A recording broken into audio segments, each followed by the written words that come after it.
میری کزن کے ساتھ والے گھر میں ایک صنم نام کی عورت رہتی تھی۔ صنم اس گھر میں بہو بن کر آئی تھی۔ صنم اپنے شوہر اور سسر کے ساتھ رہتی تھی۔ صنم کے شوہر کا نام عادل تھا اور عادل شہر سے باہر کام کرتا تھا، اس لیے وہ 4-5 دن بعد گھر آتا تھا۔ صنم ایک سگڑ، سمجھدار اور خوبصورت خاتون تھی۔ صنم نے سسرال آتے ہی گھر کی ساری ذمہ داری سنبھال لی تھی۔ عادل اپنی بیوی صنم سے بہت پیار کرتا تھا۔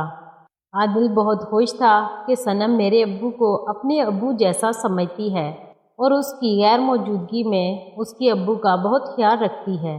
صنم اور عادل کی شادی کو 5 سال ہو گئے تھے، لیکن کبھی صنم نے عادل کو شکایت کا موقع نہیں دیا تھا۔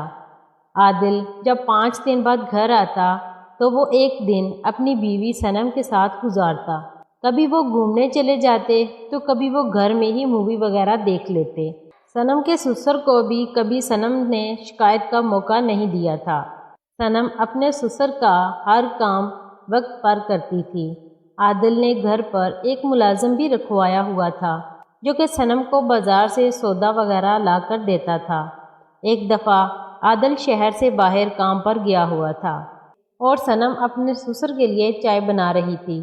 جب صنم نے چائے بنا کر سسر کو دی تو سسر نے چائے پکڑ کر میز پر رکھ لی اور صنم کے دونوں ہاتھ پکڑ لیے اور صنم کا سسر کہنے لگا، صنم بیٹی، میں بہت فخر محسوس کرتا ہوں کہ اللہ نے مجھے تمہارے جیسی بہو دی ہے۔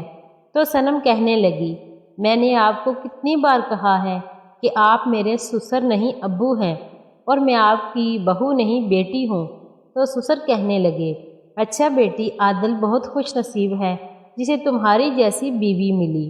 اور اسی رات صنم کے گھر میں ایک نقاب پوش چور آ گیا جس نے صنم کو بولا، جو کچھ تمہارے گھر میں ہے جلدی سے لے آؤ ورنہ میں تم دونوں کو گولی مار دوں گا۔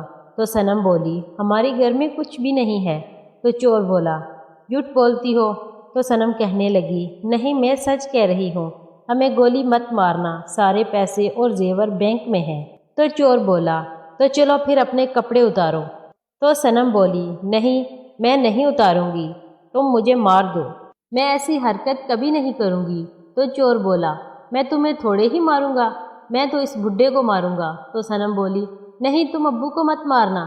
تو صنم کا سسر بولا، صنم بیٹا، مارنے دو اسے، میری خاطر اپنی عزت خراب مت کرنا اور اس کا کہنا مت ماننا۔ تو چور پستول لے کر صنم کے سسر کے پاس چلا گیا اور اس کے سر پر پستول رکھ دی اور بولا، اتار کپڑے ورنہ میں اسے مار دوں گا۔